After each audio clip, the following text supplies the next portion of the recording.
So the expected transformative effect of this movement will also establish Jamaica as an important player in the global virtual economy through the creation and promotion of the brand Jamaica. So brand Jamaica should not just be about the music, it should be more broadly about the creative industry, but it can also be more broadly about the ICT innovation.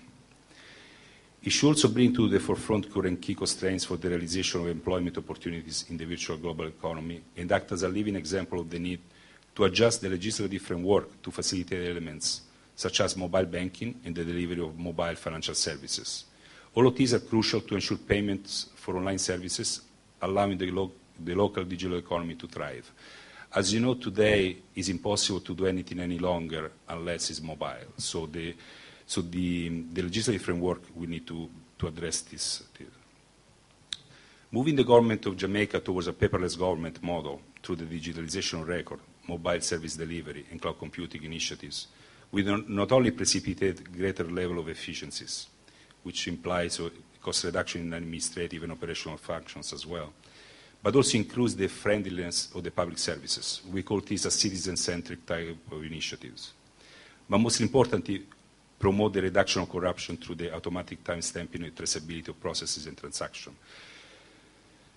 So at the end, I welcome all of you to the to all Jamaicans to Digital Jam 2.0, which we think that is going to be the future of work and potential prosperity for the youth of Jamaica into the future. In the future, we mean the next 10 or 20, 30 years. Thank you very much. You just heard from Giorgio Valentino, the World Bank representative to Jamaica. Thank you, Mr. Valentino. We appreciate the fact that now, the representative of the World Bank has had considerable experience in the private sector, and in the 1 year that he's been in Jamaica, he seems to have understood fully the context in which we operate, and therefore the context in which JAM 2.0 will make a difference to Jamaica. And now, Mr. Vasquez, who is the Director for Sustainable Development, who is also a person who came to the World Bank after being in the private sector, will speak broadly to us about youth employment issues and ICT arising from the context of which we have already heard. Mr. Vasquez. Talking about supporting the developmental goals. Thank you very much, and good morning to all. Standing by for we can see already the benefits of Digital Jam 2.0 on the World Bank, and our representative in Jamaica, we're welcoming you to the 21st century. Thank you. It is a great pleasure for the World Bank to be associated with this initiative. And on behalf of the Vice President for the Latin America region, Mr. Hassan Tului, who just sent me an email 3 minutes ago saying that he wished he had been here, because he can see already so much energy and enthusiasm around this initiative. So it is a real pleasure and privilege for me to speak on behalf of the World Bank and to be partnering with the Ministry of Young Culture, and a pleasure, Honorable Lisa Hanna as Minister, and with many other ministries here in the country, as well as with very important partners in the private sector like Flow and Lime, and many other development partners. USAID will be joining us, RIM BlackBerry, Microworkers, Samasource, Mobileworks, you name it. This initiative about a year ago was just a dream, and not a very well-defined dream. And out of trying to figure out what to do with one of the most important resources Jamaica has, their youth, their young population. When you have 38% of the population between the ages of 12 and 35, Jamaica has the responsibility. Jamaica has the responsibility to use well that youth dividend. The next 20 years are going to be critical for the country because the profile of the population is going to change. If the youth of today are not educated and don't have the opportunity to jump to the 21st century with well-paid jobs, with the opportunities to develop their businesses, in 20 years Jamaica will have an old population without the opportunities. So this is not only a general event, and very nice that we come here and we talk about it. It is fundamental for the future of the country. This year, the most important report of the World Bank, what we call the World Development Report. And every year we choose one development issue of fundamental importance for the world. And this year is going to be about jobs and youth. So there couldn't be a more opportune launch of this event in Jamaica to say and to raise the profile of this very important development issue. When you have 200,000 young people in Jamaica that are either not studying or not working, you have a tremendous untapped potential. And Jamaica has had traditional industries and traditional sector for development: tourism, minerals, services.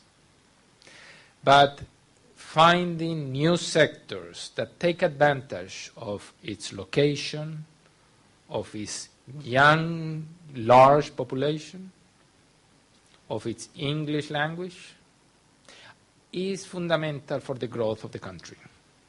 When Jamaica hasn't grown that much over the last 4 decades, it is imperative to find these growth opportunities. And Giorgio mentioned a little bit about the growth forum that we will be having in Kingston at the end of June, and ICT is going to be at the core of that discussion. But ICT is not something in the abstract. It needs to be based on a solid education system, but it also needs to be based on intangible assets of the country, like its culture, its creativity, its innovation.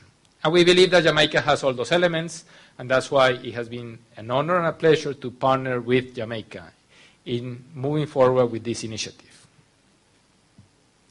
And Jamaican youth has already proven that they have that capability. When we did at the World Bank a global competition, what we call Apps for Development, we did a global call for ideas to everybody around the world to say, this is all the data that the World Bank has in its computers.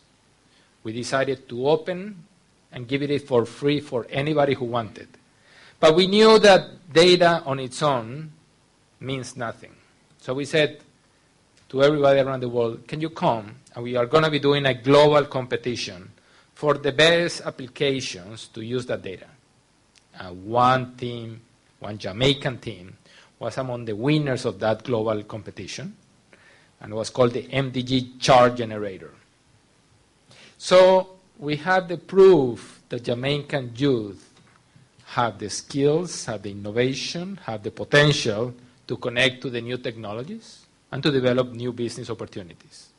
So all we're trying to do is to partner with civil society, with the private sector, with the government, and I really want to appreciate the Ministry of Youth and Culture for this initiative, to create a platform that connects these youth with opportunities around the world, a platform to start building their skills, and that's why we're doing a contest for applications that will close at the end of June. And I hope that out of that, a movement gets created.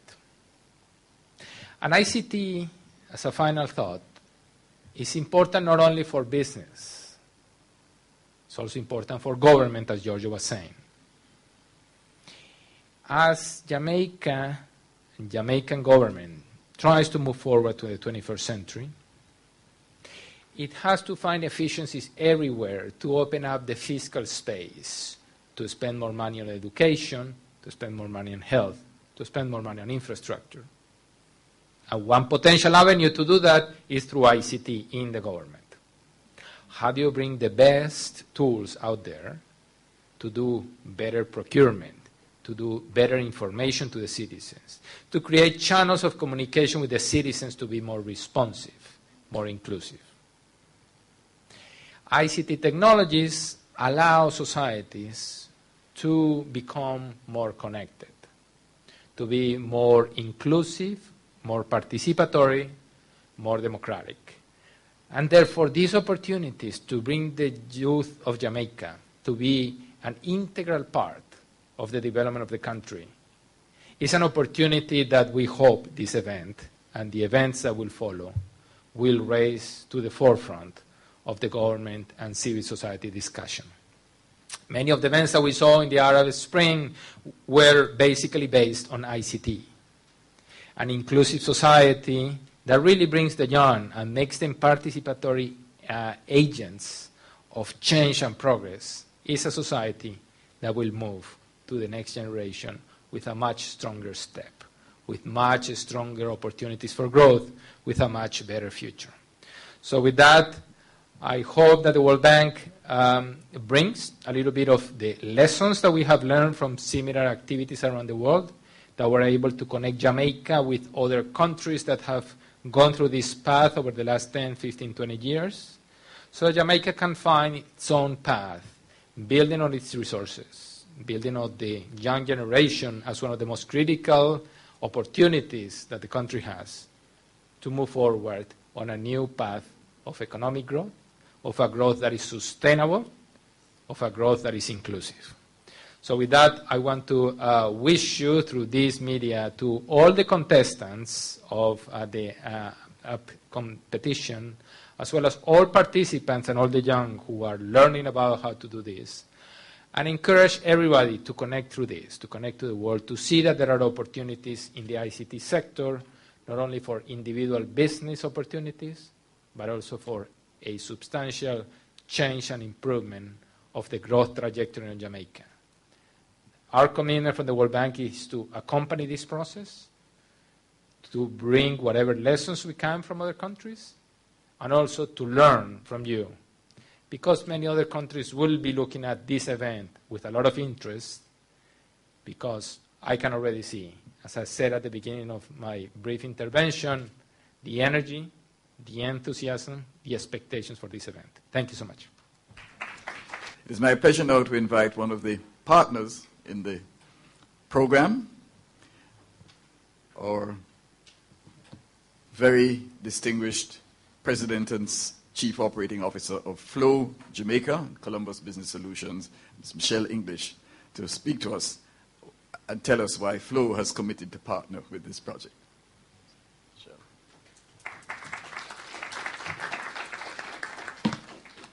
Thank you, Mr. Chairman. Good morning, Minister Hanna, Mr. Foulkes-Abrams. It's a pleasure to be here today. We're very pleased to be a partner with the government and, of course, with the World Bank to host this very significant event, Digital Jam 2.0. I heard it was 2.0, not 2.0. I don't know. I got the correct terminology on the way down. Digital Jam seeks to expose the potential of new technologies and trends in the virtual marketplace with the specific purpose, as we've heard, of creating jobs and enabling budding entrepreneurs here in Jamaica. And as well as both of the World Bank representatives have discussed, unemployment and underemployment are still a significant challenge here in Jamaica and to the economic growth of the country. And I think the Digital Jam will actually demonstrate in very tangible ways how we can create more jobs and participate in this emerging market. Participants in the Digital Jam 2.0 will learn about application developments through workshops, which will lead up to the main event in June. They'll hone their skills as entrepreneurs, and they'll compete in a hackathon. I think that's a pretty interesting initiative, and that will showcase the skills that they've learned throughout the app development process. They'll also learn from local and international experts at the various technical forums, and they'll participate, of course, in the job fair, where local and international firms will showcase various opportunities for employment. And I'm proud to say that all of those activities will be anchored on the technology that Flow has brought to Jamaica.